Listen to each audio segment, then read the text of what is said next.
Jamal చౌదరాయ్ గారు, గౌరవనీయులు Radharani madam, సాంసరారు, పెద్దలు త్రిపురనేని హనుమాన్ చౌదరి గారు, మనం ఈ వాట్సాప్ యుగంలో ఉన్న ఈ రోజుల్లో గతం గురించి కొంచెం తరచి తెలుసుకోవడానికి మన దగ్గర సమయం ఉండడం లేదు, మన మైండ్ ఫోకస్ కూడా అవడం లేదు. ఎంతసేపు నిన్న ఏం జరిగింది, ఇందాక 5 నిమిషాల క్రిందట ఏం జరిగిందనే విషయాల మీద ఉన్న శ్రద్ధ, అసలు మనం ఇక్కడికి ఎలా వచ్చాం, ఎక్కడి నుంచి వచ్చాం, మన పూర్వీకులు మనల్ని ఈ స్థాయికి తీసుకురావడానికి చేసినటువంటి పనులు ఏమిటి అని ఒక్కసారి కూడా వెనక్కి తిరిగి చూసుకునే సమయం మనకు లేకుండా పోతుంది. ఈ మధ్యనే ఆస్ట్రేలియాలో 17 సంవత్సరాల కంటే తక్కువ వయసు ఉన్నటువంటి పిల్లలకి సోషల్ మీడియాని అందుబాటులో ఉంచకుండా బ్యాన్ చేయాలి అని చెప్పి ఒక చట్టం తీసుకొచ్చారు. నా ఉద్దేశంలో వ్యక్తి స్వేచ్ఛకి అత్యంత ప్రాధాన్యత ఇచ్చేటటువంటి నా ఉద్దేశంలో కూడా అది సరైనటువంటి చర్య. పిల్లలు చదువుకోవాల్సినటువంటి సమయంలో, వయసులో, ప్రపంచాన్ని గురించి తెలుసుకోవాల్సినటువంటి వయసులో చాలా నేరో బ్యాండ్ విడ్త్లో ప్రపంచాన్ని తెలుసుకోవడానికి ప్రయత్నం చేస్తే అది 4 గుడ్డివాళ్ళు ఏనుగుని వర్ణించినట్లుంటుంది. అంతే తప్ప వాళ్ళకి పూర్తి స్థాయిలో ప్రపంచం మీద పర్స్పెక్టివ్ రాదు అన్న ఉద్దేశంతో ఆస్ట్రేలియా ప్రభుత్వం ఈ నిర్ణయం తీసుకుంది. అటువంటి నిర్ణయం మన దేశాల్లో కూడా రావాలని చెప్పి నేను గాఢంగా కోరుకుంటున్నాను. అంతేకాకుండా చిన్నపిల్లలకు ఎలా అయితే దీన్ని బ్యాన్ చేయాలో, పెద్దవాళ్ళకు కూడా దీన్ని రిస్ట్రిక్ట్ చేయాలనే అని కోరుకుంటున్నా. కాకపోతే అది వ్యక్తి స్వేచ్ఛకు భంగం కాబట్టి ఎవరికి వాళ్ళమే కొంచెం దాన్ని తగ్గించుకుని మనం మిగతా సమయాల్లో మన పూర్వకాలం గురించి, గతంలో జరిగిన వాటి గురించి, పూర్వకాలం అంటే పురాణాలు కాదు, పూర్వకాలం అంటే చరిత్ర, పూర్వకాలం అంటే సామాజిక మార్పులు, పూర్వకాలం అంటే జరిగిన సంస్కరణలు, పూర్వకాలం అంటే గతంలో జరిగినటువంటి ఆలోచన విప్లవాలు, భావ విప్లవాలు. ఆ భావ విప్లవాల గురించి తెలుసుకున్న నాడు మనం ఈ రోజున ఎలా ఆలోచించాలి అనే దాని మీద కూడా మనకి అవగాహన ఉండదు. గడచిన 100 సంవత్సరాల్లో త్రిపురనేని రామస్వామి గారి యొక్క ప్రభావం మన మీద ఉండకపోవచ్చు, కానీ మన తల్లిదండ్రుల మీద, మన తాతల తరం వరకు కూడా అది చాలా గాఢమైనటువంటి ప్రభావం ఉండింది. ఏమిటయ్యా ప్రభావం, దానివల్ల మనకేం ఒరిగింది అని ఆలోచించినప్పుడు దీనికి ఇంకా రామస్వామి గారి జననం కంటే కొద్ది రోజులు వెనక నుంచి కనుక మనం పరిశీలించడం ప్రారంభిస్తే, ఆంగ్లేయుల రాక తర్వాత ఆ యూరోపియన్ ఎన్లైటన్మెంట్ నుంచి రేషనాలిటీ, హేతువాదం, సైంటిఫిక్ థింకింగ్, శాస్త్రీయంగా ఆలోచించడం అనేటటువంటి విషయాలు భారతీయుల్లో కూడా చదువుకున్న, ఎంతో కొంత చదువుకున్న వాళ్ళలో అబ్బాయి. అవి మెల్లగా స్ప్రెడ్ అయ్యి ఒక 100 సంవత్సరాల కాలంలో ఒక ఎడ్యుకేటెడ్ ఎలీట్ని తయారు చేసినాయి. 1857లో సిపాయిల తిరుగుబాటు తర్వాత బ్రిటిష్ ప్రభుత్వం పూర్తి స్థాయిలో భారతదేశం మీద సార్వభౌమాధికారాన్ని చెలాయించడం మొదలుపెట్టిన తర్వాత బ్రిటిష్ ప్రభుత్వం కూడా పనిగట్టుకుని, కూడబలుక్కుని భారతదేశంలో వివిధ ఇన్స్టిట్యూషన్స్ని చదువు విషయంలో కానివ్వండి, వైద్య విషయంలో కానివ్వండి, సామాజిక విషయాల్లో ఇన్స్టిట్యూషన్స్ని తయారు చేయాలని, ఆధునిక భావాలు భారతీయుల ముందు పెట్టాలని, ఆధునిక భావాలు సంతరించుకున్నటువంటి ఒక భారతీయ తరాన్ని తయారు చేయాలనే సంకల్పానికి వచ్చాయి. ఈ రోజున ఏ మెకాలే సంస్కరణల్ని, మెకాలే ఆలోచనల్ని తీవ్రంగా తప్పుబడుతూ ఈ రోజున మనం ఏదో ఉద్ధరిస్తామని ప్రయత్నం చేస్తున్నాము, ఆ మెకాలే పుత్రులని ఆ భావాల్ని బహిష్కరించాలని ప్రయత్నం చేస్తున్నారు. ఎవరిని బహిష్కరిస్తారు మీరు? మెకాలే పుత్రుల్ని జ్యోతిబా ఫూలేని బహిష్కరిస్తారా? సావిత్రిబాయి ఫూలేని బహిష్కరిస్తారా? అంబేద్కర్ని బహిష్కరిస్తారా? గాంధీని బహిష్కరిస్తారా? నెహ్రూని బహిష్కరిస్తారా? సర్దార్ పటేల్ని బహిష్కరిస్తారా? ఎవరిని బహిష్కరిస్తారు? ఏ ఆలోచనలను బహిష్కరిస్తారు? ఏ ఆధునికతను బహిష్కరిస్తారు? ఏ శాస్త్రీయ విజ్ఞానాన్ని బహిష్కరిస్తారు? ఏ సామాజిక చైతన్యాన్ని బహిష్కరించబోతున్నారు? భారతీయులు పూర్తిగా ఇంత రాళ్ళు రప్పలు మూఢత్వానికి గురైపోయారనే ఆలోచనలు ఈ రోజున కొంతమంది రాజకీయ నాయకుల్లో ఉన్నట్లుంది. కానీ లేదు. 1870ల నుంచి వచ్చినటువంటి ఈ ఆధునిక ఆలోచనలు, యూరోపియన్ ఎన్లైటన్మెంట్ ఫలితాలు మన భారతీయ రచనల్లో కానీ, ప్రాంతీయ భాషల్లో వచ్చినటువంటి రచనల్లో కానీ, ఇంగ్లీష్లో వచ్చిన రచనల్లో కానీ, స్కూళ్లలో చెప్పిన పాఠ్యాంశాల్లో కానీ మనకి కనపడతాయి. వాటి నుంచి పుట్టినటువంటి ఒక మహా ఉత్కృష్టమైన మేలు రత్నం త్రిపురనేని రామస్వామి గారు. పల్లెటూరులో వ్యవసాయదారుల కుటుంబంలో ఒక శాస్త్రాలకి సనాతనానికి లొంగిపోయిన కుటుంబంలో పుట్టి, ఆ ఉన్న పరిస్థితుల్లో చెప్పినంత మేరే చదువుకుని, అక్కడి నుంచి కాస్త మోతుబరులు కావడంతో, కాస్త వ్యవసాయపరమైనటువంటి సర్ప్లస్లు ఉండడంతో ఆ రోజుల్లోనే నౌకాయానం చేసి డబ్లిన్లో బారిస్టర్ చదువుకుని వెనక్కి వచ్చి బందర్లో ప్రాక్టీస్ పెట్టి 1919లో వచ్చినటువంటి మాంటెగ్యూ షెల్స్ఫోర్డ్ రిఫార్మ్స్ పుణ్యమా అని చెప్పి వచ్చిన కొంత స్వపరిపాలన ఫలాల ఫలితంగా తెనాలిలో ఒక మున్సిపాలిటీ ఏర్పాటు కావడం, దానికి ఒక చైర్మన్ ఉండడం, అంగలూరులో పుట్టిన ఆయన్ని తెనాలిలో చైర్మన్గా ఎన్నుకున్న తెనాలి ప్రజల యొక్క విజ్ఞత, ఇవన్నీ మనం గుర్తు చేసుకుంటుంటే ఎటువంటి స్వర్ణయుగంలో బతికామో 100 ఏళ్ల కిందట అనిపిస్తుంది. దాన్ని వాళ్ళ మనం ఊహించగలమా? అంగలూరు వాడివి, కృష్ణా జిల్లా వాడి, నీకు మాతో పని ఏంటి, నువ్వు స్థానికుడు కాదని చెప్పి ఈ రోజున తెనాలి ప్రజలు ఎవడైనా కృష్ణా జిల్లా వాడిని మేయర్గా ఎన్నుకుంటారా? మనం భావాల పరంగా,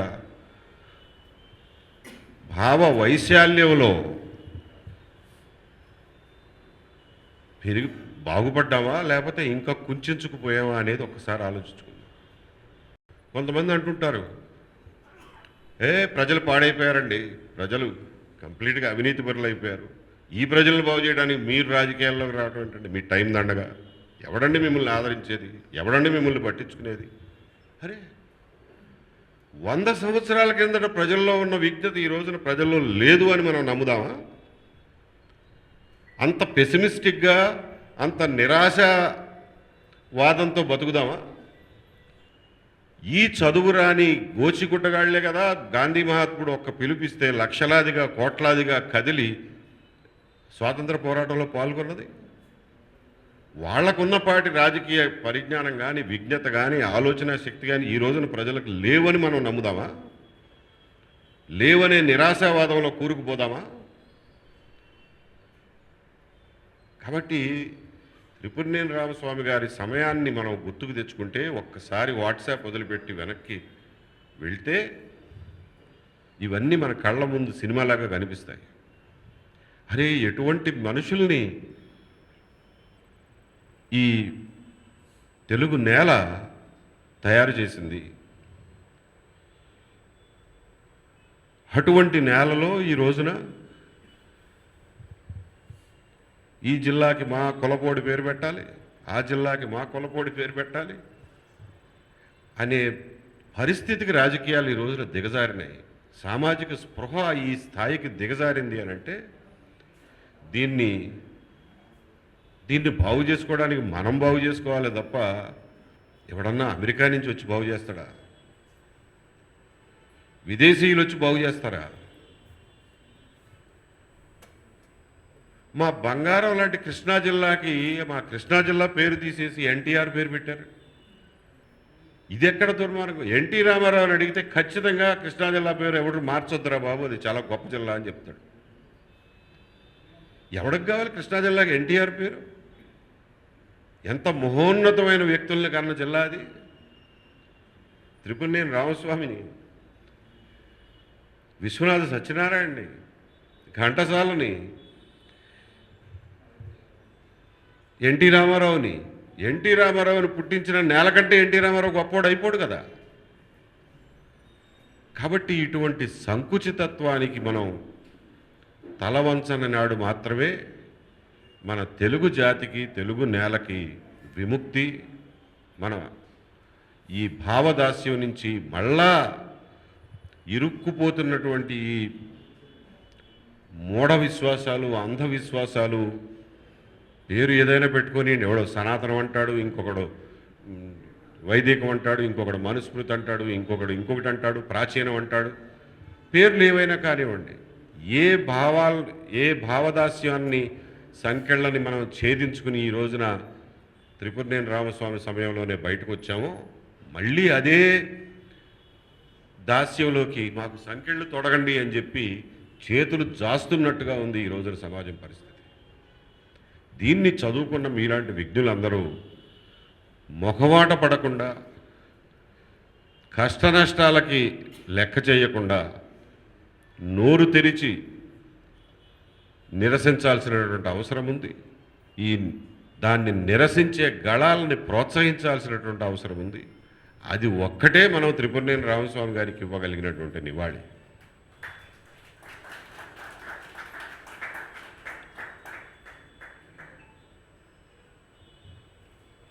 రామాయణంలో రాసిన శంభుక వధ ని ప్రశ్నించిన త్రిపురనేని రామస్వామి ఆ రోజుల్లో ఎటువంటి ప్రశ్నలకి, ఎటువంటి ఈసడింపులకి, ఎటువంటి బహిష్కరణలకి గురై ఉంటాడో ఆలోచించండి. ఎటువంటి భూషణాలకి, ఎటువంటి తిరస్కారాలకి గురై ఉంటాడో ఆలోచించండి. వాటిని ఆయనే లెక్క చేయలేదు. ఈ రోజున మనం ఎందుకు లెక్క చేయాలి? ఒక చక్కటి రాజ్యాంగం, అది ఇచ్చినటువంటి ప్రాథమిక హక్కులు, ఇంత మీడియా, ఇన్ని ప్రొటెక్షన్లు ఉన్నటువంటి ఈ రోజుల్లో మనం ఎందుకు భయపడాలి? ఇది భయం కాదు, బద్ధకం. ఇంకొక విషయం ఏమిటంటే, స్వాతంత్ర పోరాటంలో భాగంగా ఎన్నో సంస్కరణ పోరాటాలు కూడా జరిగినాయి. ఫూలే దగ్గర నుంచి, అంబేద్కర్ దగ్గర నుంచి, త్రిపురనేని రామస్వామి దగ్గర నుంచి, పెరియార్ దగ్గర నుంచి,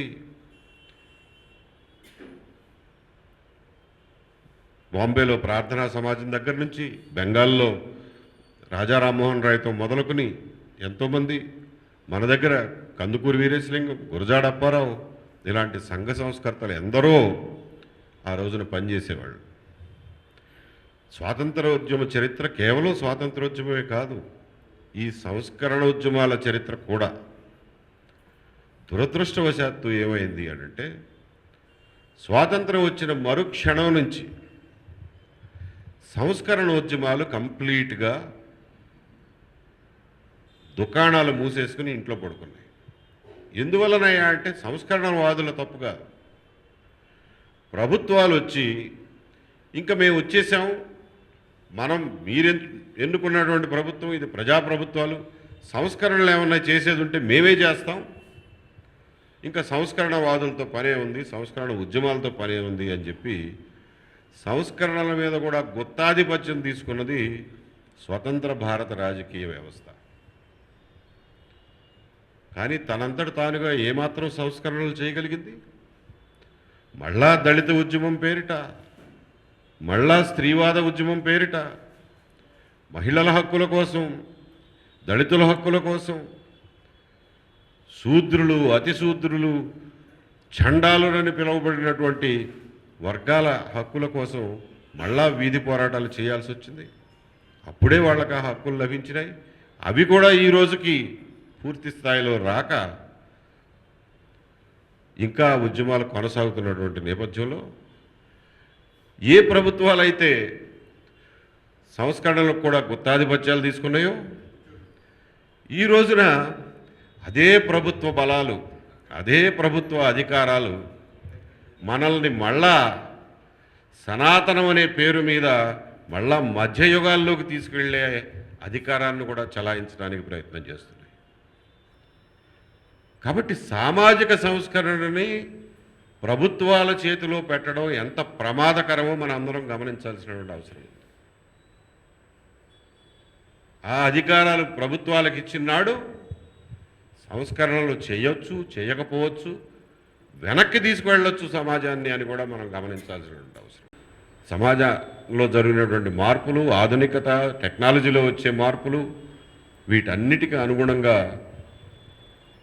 సమాజం ఒక పాజిటివ్ దృక్పథంతో మారుతూ వెళ్తుంది తప్ప అన్ని గవర్నమెంట్ చేతుల్లో పెట్టి మనం వాట్సాప్లు చూసుకుంటూ కూర్చుంటే ఈ భారతదేశం మొక్కచెక్కలు అవ్వడానికి, ఈ భారత సమాజం విచ్ఛిన్నం అవడానికి, ఈ భారత సమాజం మళ్ళా మధ్యయుగాల చీకట్లోకి నెట్టబడడానికి ఎంతో కాలం పట్టదని చెప్పి సవినయంగా హెచ్చరిస్తున్నాను.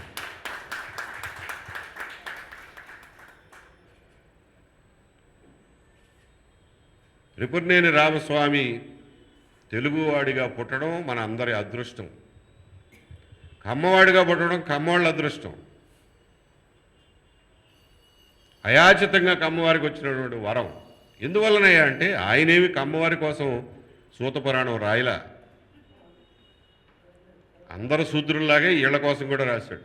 ఆయనేమి ఒక పర్టికులర్ కులం కోసం రాయలా. కాకపోతే త్రిపురనేని రామస్వామి చెప్పిన మాటలు విని అర్థం చేసుకుని ఆకళింపు చేసుకుని తమ జీవితాలను మార్చుకోగలిగిన మేధో స్థాయి, ఆ స్థాయిలో విద్యాభివృద్ధి ఆ రోజున కమ్మవారికే ఎక్కువ ఉంది. కాబట్టి వాళ్ళు ఆయన చెప్పిన దాన్ని గబుక్కుని గ్రహించగలిగారు, ఆయన చెప్పిన దాన్ని ఆచరించగలిగారు. దానివల్లే బాగుపడ్డారు. ఈ రోజున కవిరాజు త్రిపురనేని రామస్వామిని అత్యధికంగా అభిమానించేది కమ్మవారు కాదు. కమ్మవాళ్ళకి అసలు ఆయన పేరు కూడా తెలియదు. మీరు నమ్మండి, నమ్మకపోండి.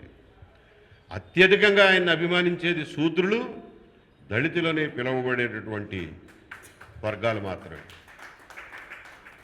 ఈ రోజుకి మీరు డొక్కా మాణిక్యవర ప్రసాద్ గుండెని చీల్చి చూడండి, కవిరాజు ఫోటో కనిపిస్తుంది అక్కడ. కత్తి పద్మారావు గుండెని చీల్చి చూడండి, కవిరాజు ఫోటో కనిపిస్తుంది అక్కడ. వాళ్ళు ఏమైనా మాట్లాడినండి కాక, కానీ వాళ్ళు నిజంగా వాళ్ళని భావదాస్యం నుంచి విముక్తి చేసింది కవిరాజు అని చెప్పి వాళ్ళు గట్టిగా నమ్ముతారు ఈరోజు. నేను ఇన్ఫ్యాక్ట్ ఒక విద్యా సంస్థకి పేరు ఏం పెట్టాలి అని చెప్పి ఆలోచిస్తుంటే, బాగా డబ్బున్నవారు కమ్మవారు ఆలోచిస్తుంటే, అదే త్రిపురనేని రామస్వామి పేరు పెట్టండి అయ్యా, అది చాలా గొప్పవాడు అని అంటే 2 రోజుల తర్వాత మళ్ళీ నాకు ఫోన్ చేసి, ఎవరండి త్రిపురనేని రామస్వామి, మీకు ఏమైనా చుట్టం అవుతాడా అన్నారు. వాస్తవం చెప్తున్నా. ఈ దుంపల దగ్గర నా చుట్టం అవటం ఏంట్రా, మా ఇంటి పేరేంటి, ఆయన ఇంటి పేరేంటి, అసలు త్రిపురనేని రామస్వామి గురించి తెలియని వాళ్ళు మీరు ఇంత డబ్బు ఎట్ట సంపాదించారా బాబు. అది కమ్మవారిలో త్రిపురనేని రామస్వామి గురించి ఉన్నటువంటి అవగాహన. ఒక త్రిపురనేని రామస్వామి, నార్ల వెంకటేశ్వరరావు, ఇటువంటి మహామహులు వెలిగించినటువంటి దీపాల వెలుతురులో చదువుకున్నారు మన పెద్దలు. వాళ్ళ దగ్గర నుంచి వచ్చినటువంటి సంస్కారం, వాళ్ళ దగ్గర నుంచి వచ్చినటువంటి విద్య పట్ల వాళ్ళకున్న నిబద్ధత, అవే మన ఇక్కడ ఈరోజు ఈ అమీర్పేట వరకు తీసుకొచ్చినాయి. లేకపోతే ఎక్కడో గొడ్డలు కాసుకుంటూ బతికేవాళ్ళం. వాళ్ళు ఇచ్చినటువంటి భావదాస్య విముక్తి వల్లే ఈ మూఢ విశ్వాసాలు, మూఢనమ్మకాలు, పనికిమాలిన తద్దినాలు, పెళ్ళిళ్ళకు పెట్టే ఖర్చులు ఇవన్నీ తగ్గించుకోబట్టే ఆ డబ్బులు మిగిల్చి మనకు చదువులు చెప్పించగలిగారు. ఈ రోజున కమ్మ వాళ్ళల్లో, ముఖ్యంగా డబ్బున్న వాళ్ళల్లో పెరిగిపోయిన మూఢ విశ్వాసాలు, అంధవిశ్వాసాలు, వాళ్ళు చేసే పూజలు, చేయించే యజ్ఞాలు, పెట్టే ఖర్చు చూస్తే ఇవన్నీ కనుక మన తండ్రి తాతలు ఇలాగే ఖర్చు చేసుంటే వాళ్ళు సంపాదించిందంతా ఈ రోజున మనం గోచిగుడ్డలతో మిగిలేవాళ్ళు. కాబట్టి మిత్రులారా, త్రిపురనేని రామస్వామిని మనం ఇవాళ ఎవరూ పొగడక్కర్లా. ఆయన ఆధునిక భారతదేశంలో, ఆధునిక ఆంధ్రప్రదేశ్లో పుట్టినటువంటి మహోన్నతమైనటువంటి వ్యక్తుల్లో శిఖరం లాంటివాడు. తర్వాత అదే ఆలోచనల నుంచి ఫ్రెంచ్ విప్లవం రావడానికి కూడా కారణమైనటువంటి మహాతత్వవేత్త త్రిపురనేని రామస్వామి ఆ స్థాయికి చెందినటువంటి మనిషి. మనలాంటి వాళ్ళం ఎవరు చెయ్యెత్తితే అందుకోగలిగిన స్థాయి కాదది. హిమాలయాల స్థాయిలో ఉన్నటువంటి గొప్ప వ్యక్తి త్రిపురనేని రామస్వామి. ముఖ్యంగా సూత పురాణంలో ఆయన రాసినటువంటి పురాణాలకు ఆయన ఇచ్చినటువంటి అర్థం, దాన్ని ఒక కొత్త దృష్టికోణం నుంచి ఎలా చూడాలో చూపించినటువంటి వైనం, అది ఆ రోజున పురాణాల పట్ల, పురాణాలు పుక్కిటి పురాణాలకి మనం తల వంచి నమస్కారం చేసి అందులో ఉన్న ప్రతి మాట నిజమే, దేవుడి వాక్కు అని చెప్పి నమ్మే దౌర్భాగ్యం నుంచి మనం బయటపడేసింది త్రిపురనేని రామస్వామి గారు. రామాయణాన్ని, భగవద్గీతని, తదితర చాలా పాపులర్ పురాణాలన్నింటినీ కూడా ఒక కొత్త రూపంలో, కొత్త కళ్ళతో మనకు చూపించినది ఆయన. దాన్ని ఆ రోజున విఘ్నులైనటువంటి బ్రాహ్మణులు ఎవ్వరూ ఆయన్ని నిరసించలా. ఉదాహరణకి విశ్వనాథ సత్యనారాయణ గారు ఆయన ఉన్నప్పుడు సహాధ్యాయి, ఆయన దాన్ని చక్కగా అర్థం చేసుకుని, నాయన నువ్వు బ్రాహ్మణ్యంలో ఉన్నటువంటి ఛాందసాన్ని నిరసిస్తున్నావే తప్ప బ్రాహ్మణుల్ని కాదు అని చెప్పి నాకు అర్థమైంది. కాబట్టి నీ పట్ల నాకు అనురాగమే తప్ప ఇంకొకటి ఏమీ లేదు అని చెప్పాడు. అలాగే ఆయన గురువైనటువంటి చల్లపిళ్ళ వెంకటశాస్త్రి గారి మన్ననలను అందుకున్నాడు. తర్వాత కొండవీటి వెంకట కవి ఈయన్ని అనుసరించి సార్ చెప్పినట్టు దానవీర సూరకర్ణలో డైలాగులన్నీ సూత పురాణం నుంచి వచ్చినవే, కొండవీటి వెంకట కవి రాసినవి. కాబట్టి మనం ఎంత గొప్ప బహుముఖ ప్రజ్ఞావంతుల్ని ఈ గడ్డ మీద పుట్టించుకున్నామో, మన చరిత్ర ఎంత గొప్పదో.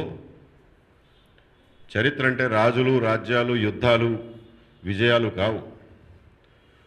భావాల పరంగా, ఆలోచనల పరంగా మనం ఎంత గొప్ప వ్యక్తుల్ని మన తండ్రి తాతలు అనుకరించారో, దానివల్లనే మనం ఎంత అభివృద్ధిలోకి వచ్చామో అనేది మనం గుర్తుంచుకోవాలి. త్రిపురనేని రామస్వామి వేసినటువంటి రాచబాట మీదే తర్వాత వచ్చినటువంటి కమ్యూనిస్టులు కూడా ప్రయాణం చేశారు. దానివల్ల కమ్యూనిస్టు భావజాలాన్ని ప్రజల్లోకి చొప్పించడానికి కూడా అప్పటికే రంగం సిద్ధమై ఉండింది ఆంధ్రప్రదేశ్ గడ్డ మీద. దానివల్లనే భారత కమ్యూనిస్టు ఉద్యమంలో ఆంధ్రప్రదేశ్ యొక్క చరిత్ర, కోస్తాంధ్రప్రదేశ్ యొక్క చరిత్ర ముఖ్యంగా అత్యంత శ్లాఘనీయమైనది. వాళ్ళు ఆ రోజున కమ్యూనిస్ట్ పార్టీకి నాయకత్వం మొత్తం ఆంధ్రప్రదేశ్ నుంచి వచ్చింది అని అంటే దానికి కారణం త్రిపురనేని రామస్వామి వేసినటువంటి తాత్విక పునాదే దానికి కారణం. ఇంకా ఎక్కువ పొడిగించకుండా, ఇప్పటికే చాలా ఎక్కువ మాట్లాడాలనిపిస్తుంది. అందరం త్రిపురనేని రామస్వామి గారిని అచ్చమైన మనం చదవగలిగిన తెలుగులో అనువదించినటువంటి గ్రంథాలని మనం వ్యాప్తిలోకి తీసుకురావాల్సిన అవసరం ఉంది. అందరితోనూ చదివించాల్సినటువంటి అవసరం ఉంది. రాధారాణి గారు చెప్పినట్టుగా రామకృష్ణ గారు రాసినటువంటి ఈ అనువాదాలని, అచ్చ తెలుగు అనువాదాలని, తాత్పర్యాలని మనం ప్రజల్లోకి తీసుకెళ్లాల్సినటువంటి అవసరం ఉంది.